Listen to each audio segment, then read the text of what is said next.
Alors, je rappelle que vous avez 1 minute. D'accord. On y va. Bonjour à tous, je suis Kofi Plebou Madjoa Kansandra Manuela. Je suis rédactrice web et pour le concours Miss 2.0, je porte le dossard 295. J'ai toujours eu l'intime conviction qu'aider les autres ou même participer au plein potentiel de leur développement me mettait moi dans un bonheur indescriptible.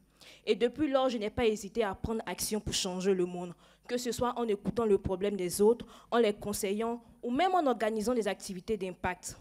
Je suis Sandra, je suis une personne qui aime changer les choses, qui aime aider les autres. Votez pour moi, votez le numéro 295. Merci à Sandra. Candidate numéro 2 du groupe numéro 3.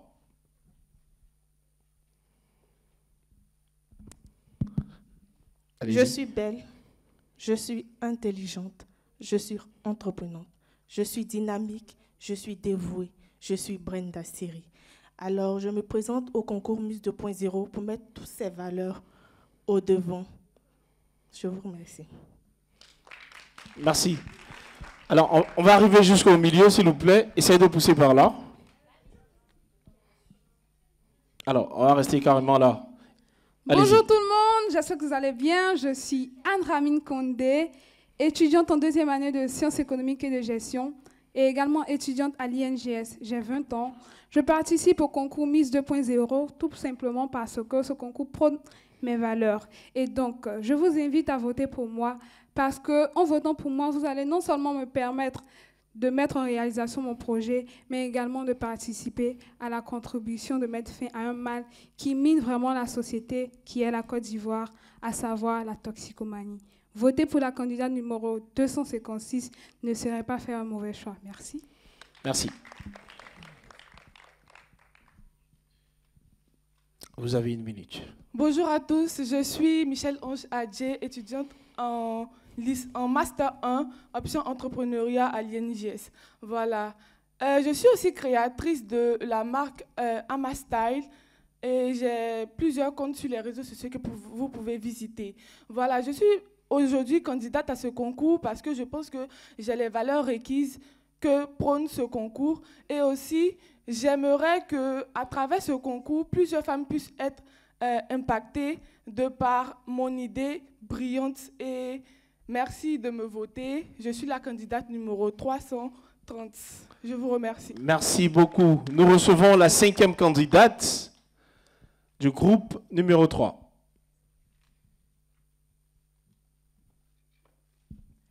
Bonjour à tous.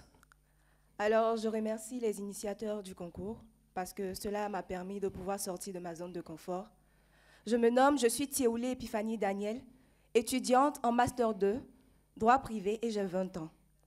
Et aujourd'hui, je participe à ce concours parce que ça fait 2 ans que je suis dans le bénévolat et à travers mes actions, j'ai vu que toutes les actions que nous menons avec les ONG faisaient du bien aux enfants. Et d'après mes recherches, j'ai vu que toutes ces choses-là sont vraiment importantes, surtout les jeunes filles qui sont en cas de violence, qui souffrent d'harcèlement ou d'agression sexuelle. D'après mes recherches, j'ai constaté qu'il y a plusieurs jeunes filles qui souffrent de ces situations-là, mais qui n'arrivent pas vraiment à en parler. Et moi, mon projet, c'est de mettre des systèmes, des moyens en place afin que ces jeunes filles-là puissent sortir de leur zone, puissent s'exprimer, puissent avancer, parce que cela est source de dépression. Donc, mettre ce projet en place, qui est de leur permettre d'avoir des psychologues, de leur permettre de mieux utiliser Internet, vont leur permettre de sortir de leur zone de confort et d'être des femmes battantes. Je vous remercie. Merci. Elles vont désormais procéder à leur pitch. Je rappelle que la thématique tourne autour du leadership féminin. Je pense qu'avec les preneurs d'images, pardon, elles sont bien centrées, c'est bon? Ok, allez-y. Okay. Nous sommes des femmes, non pas des moindres, des femmes leaders. Partons de sa définition. Le leadership désigne l'art de se faire... On poursuit. Okay. Le leadership désigne l'art de se faire suivre par un groupe de personnes ou encore de s'imposer à un groupe de personnes. Alors, il faudra savoir qu'il y a 2 types de leadership. Le leadership peut être inné ou encore acquis. On parle de leadership inné lorsque, naturellement, l'homme adopte des caractéristiques de leader. C'est-à-dire, même étant à l'école, avec ses amis et tout, il arrive à s'imposer. Et donc, on parle de leadership acquis lorsque, partant d'un événement ou encore d'une réalité, on se dit, moi, je dois aussi apprendre à être leader, de sorte à ce que je puisse me faire imposer. Et donc, nous le savons tous, le leadership masculin n'est pas à discuter. Qu'en est-il du leadership féminin en Côte d'Ivoire? Aujourd'hui, contrairement à hier, nous constatons que la femme occupe de plus en plus de postes de responsabilité. En plus d'être mère au foyer, mère célibataire, veuve, elles sont aussi chefs d'entreprise, dynamiques, chefs de projet, gestionnaires.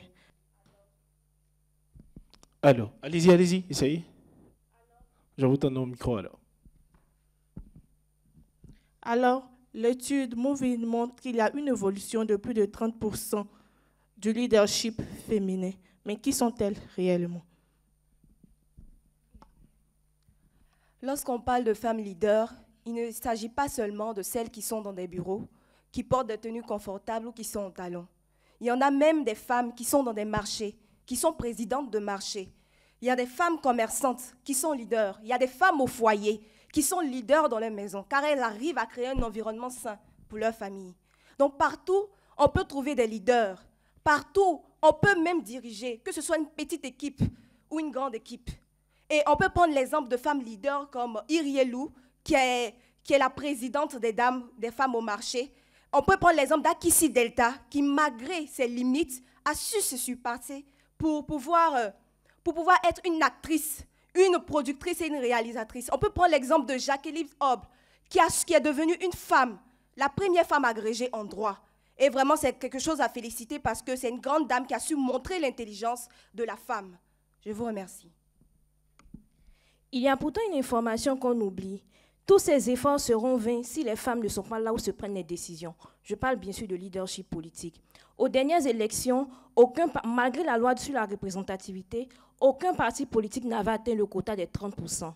Il est donc important de parler de leadership féminin, mais il est encore plus important de rappeler aux femmes qu'elles doivent être aux prises de décision, donc qu'elles doivent se présenter aux élections.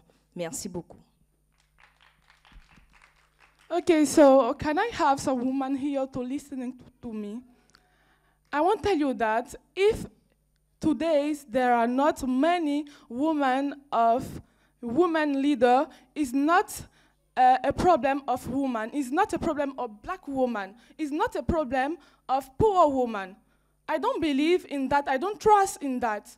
I want to tell you that if all the women can work together, today they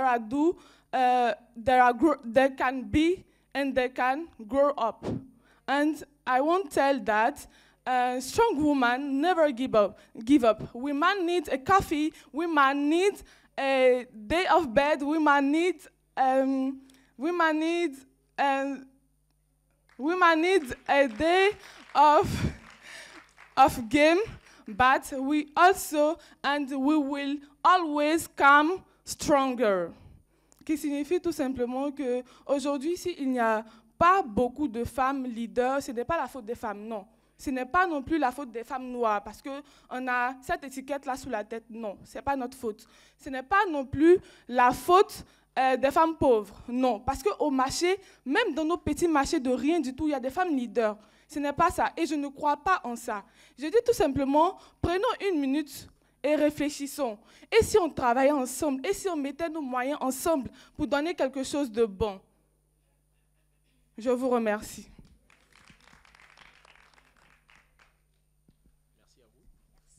Allô.